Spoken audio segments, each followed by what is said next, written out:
छत्तीसगढ़ से। छत्तीसगढ़ में संविदा पर गाज गिरी। आप कहेंगे किस संविदा पर, कैसे संविदा पर? संविदा पर भला गाज कैसे गिर जाएगी? तो पहले इन तस्वीरों को देखिए कि संविदा कर्मियों ने अपनी मांगों को रखने के लिए प्रशासन के सामने दंडवत प्रणाम किया था, साष्टांग मुद्रा पर आए थे और घुटनों में चलकर चले थे।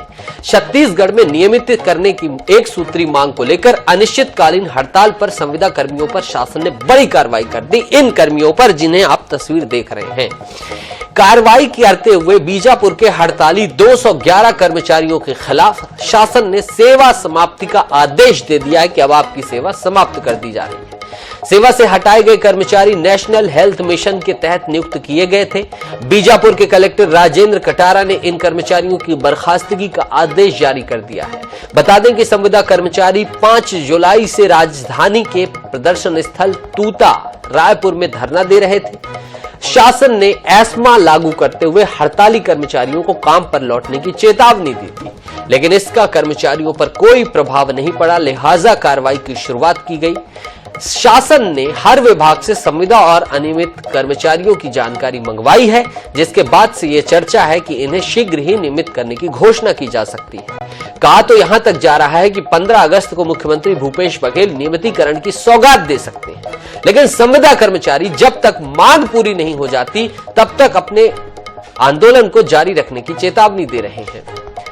याद रहे कि राज्य में करीब 45,000 संविदा कर्मचारी हैं। इसमें से ज्यादातर स्वास्थ्य विभाग के कार्यरत कर्मचारी हैं।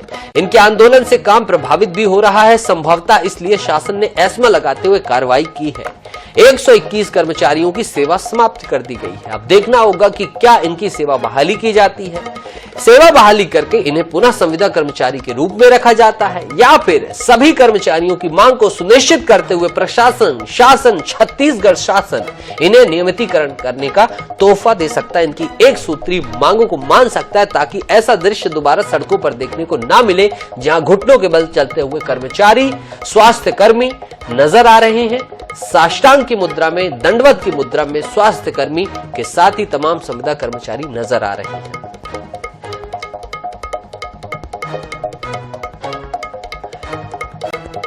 सुरेंद्र वर्मा, प्रवक्ता कांग्रेस, हमारे साथ जुड़ गए हैं मुद्दे पर बातचीत के लिए। सुरेंद्र जी, आपका बहुत बहुत स्वागत है न्यूज़ 24/7 में। सबसे पहले सुरेंद्र जी, मैं आपसे जानने का ये इच्छुक हूं कि आपका क्या मत है, संविदा कर्मी जो अपनी एक सूत्री नियमितीकरण की मांग रख रहे हैं, ये जायज है या आपकी नजरों में सही नहीं है? गर्ग जी, भूपेश सरकार ने कर्मचारी संगठनों के किसी भी मांग से इनकार नहीं किया है, खारिज नहीं किया गया है। मूल बात जो है, सरकार की यदि मंशा नहीं होती तो 1,47,000 शिक्षा कर्मियों को नियमित नहीं किया जाता। हमारे घोषणा पत्र के वादा में था और उस दिशा में सरकार पहले दिन से ही काम कर रही है। जहां तक अनियमित और संविदा कर्मचारियों का है, जो सीएस की अध्यक्षता में कमेटी बनाई गई थी, उसकी रिपोर्ट आ गई है। उसमें घोर अनियमितता रमन कालीन सरकार ने बरती थी, जिसको ठीक किया जा रहा है। कई विभागों में बिना विज्ञापन के, बिना नस्ती संधारण के, बिना तकनीकी और शैक्षणिक योग्यता का पालन किए भी भर्तियां हुई है। कुछ मामले कोर्ट में लंबित हैं और सरकार जो है नीतिगत रूप से सहमत है। सुरेंद्र जी, मैं समझ गया, छींटा कसी की मैं बात नहीं कर रहा हूँ। 121 कर्मचारियों को फिर सेवा समाप्ति क्यों कर दी गई? अगर प्रशासन का दिल, आप कह रहे हैं, पसीज रहा है, आप संविदा कर्मियों के नियमितीकरण की हित पर है, तो माफ कीजिएगा 211 लोगों को बर्खास्त कर दिया गया, निकाल दिया गया संविदा कर्मचारियों को। गर्ग जी, जो संविदा के नियम है उसके विपरीत आचरण करने पर लगातार इनको बार बार समझाइश दी गई। एस्मा भी लगाया गया था। जो ये निकाले गए हैं, ये बीजापुर जिले के हैं, स्वास्थ्य विभाग के हैं, एनएमएस हैं। और जिस प्रकार से देखिए, अधिकार की तो हम बात करें, निश्चित रूप से सरकार उस दिशा में सोच रही है, लेकिन कर्तव्य क्या है ऐसे समय में जब मरीज परेशान है? सरकार बार बार इनसे आह्वान करते रही। ये हठधर्मिता अपनाकर जो भाजपा के बरगलाने के, भाजपा के प्रभाव में आकर विगत दिनों आपने देखा होगा कि इस्तीफे की बात कर रहे थे। तो सुरेंद्र जी, इनका भी तो कहना है कि बार बार आश्वासन दिया जा रहा है, लगातार वर्षों से आश्वासन दिया जा रहा है, हमारी मांग नहीं सुनी जा रही, हमको क्लियर नहीं किया जा रहा, बीच में लटकाया जा रहा है। नंबर 1। दूसरी चीज सर, आप आंदोलन से उपजी पार्टी है भारतीय राष्ट्रीय कांग्रेस, देश की आजादी आपने आंदोलन से दिलवाई है। अगर ये आंदोलन में तो इतनी कठोरता क्यों? इनके परिवार वालों का क्या होगा? स्वास्थ्य विभाग में लोग भटक रहे हैं इलाज के लिए, ओपीडी प्रभावित है, ऑपरेशन कई जगह पे रुक गए थे। तो इस प्रकार से अंतर्मिता हमने कभी भी आंदोलन से नहीं रोका, लेकिन क्या यही तरीका है? और सरकार की संवेदनशीलता इस बात से प्रमाणित होती है कि जब तक इनकी मांग पूरी नहीं हो जाती तब तक के लिए अंतरिम राहत के तौर पर हाल ही में 27% जो इनका वेतन जो है मानदेय है वो बढ़ाया गया। और जो अंतिम स्थिति है, मैंने पहले भी कहा, जो सीएस की अध्यक्षता की रिपोर्ट है वो भी आ गई है। शीघ्र इनके समस्या का निराकरण होगा। जब आप ये समझ सकते हैं कि कुछ मामले न्यायालय में लंबित है, महाधिवक्ता के माध्यम से वहां पर भी हम प्रयास कर रहे हैं। उसके साथ ही जिन पदों पर तकनीकी और शैक्षणिक योग्यता का पालन नहीं किया गया है, ठीक है सुरेंद्र जी, मान गए यहाँ तकनीकी योग्यता का पालन नहीं हो रहा। आज जूडा के भी जूनियर डॉक्टर्स की हड़ताल है, वहां तो एमबीबीएस के प्रॉपर डॉक्टर हैं, आपके अन्य बीएमएस बीएचएमएस के डॉक्टर्स हैं, उनको बनाने में क्या दिक्कत जा रही है, उनकी क्या समस्या आ रही है? चारों तरफ से कर्मचारी हड़ताली हो रहे हैं। क्या कहीं ना कहीं आपको नहीं लगता कि सरकार भी थोड़ा सा विनम्र होकर, पोलाइट होकर उनसे बात कर सकती है, उनको ठोस आश्वासन दे सकती है? गर्ग जी, आपको याद होगा विगत दिनों पंचायत सचिवों के हड़ताल हुए थे, उनकी पूरी मांगे पूरी हुई। 42% डीए के मांग को लेकर 5 लाख कर्मचारी आंदोलित थे। 42% डीए भी दिया गया, 7वें वेतन के आधार पर उनका एचआर भी मंजूर किया गया।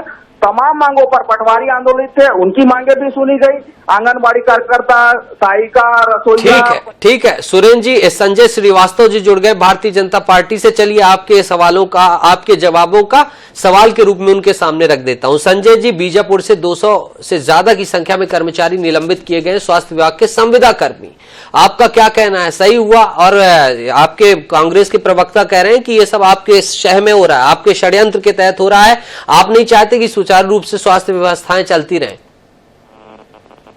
देखिए, ऐसा है, मुझे लगता है कांग्रेस के नेताओं की मति भ्रष्ट हो गई है। ये 15 साल तक सत्ता से बाहर थे, इन्होंने चुनाव के समय ये वादा किया था, लिखित वादा है घोषणा पत्र में, कि जितने अनियमित हैं, दैनिक वेतन भोगी हैं, संविदा कर्मचारी हैं, उनको नियमित किया जाएगा। अब जब सरकार के कार्यकाल पूरा हो रहा है, 2 महीने बचे हैं, नए चुनाव आ रहे हैं, तो कर्मचारी अपने आप को ठगा महसूस कर रहे हैं। उन्होंने आंदोलन किया है, तो आंदोलन इसलिए किया जा रहा है कि जो आपने वादा किया था उस वादा को पूरा करिए।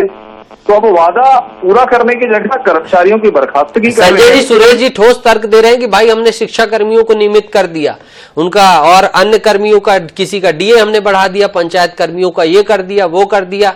क्या भाई सच्चाई आप दर्शकों को बताएं? हम तो चाहते हैं कि भारतीय जनता पार्टी प्रमुख विपक्षी दल है वो सामने रखे जनता के।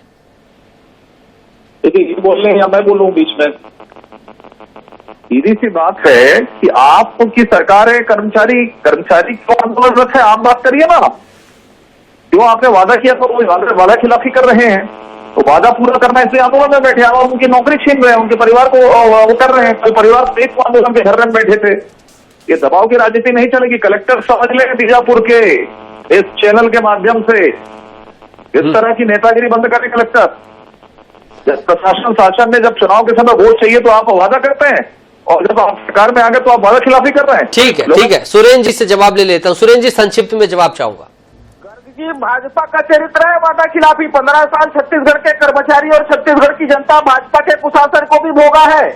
इनके समय में जितने आंदोलन होते थे बलपूर्वक कुचला जाता था, नर्स बहनों को, छोटे बच्चों को लेकर। ठीक है सुरेंद्र जी और संजय जी, आप दोनों जुड़े, आपका शुक्रिया था। और जनता के सामने चुनाव में मतदान की प्रक्रिया है, और चुनाव के बाद एक घोषणा पत्र सभी आएगा, फैसला आपको ही करना है कि क्या सही है क्या गलत है। हमारा काम है धरातल में क्या कुछ चल रहा है आपके सामने रखना।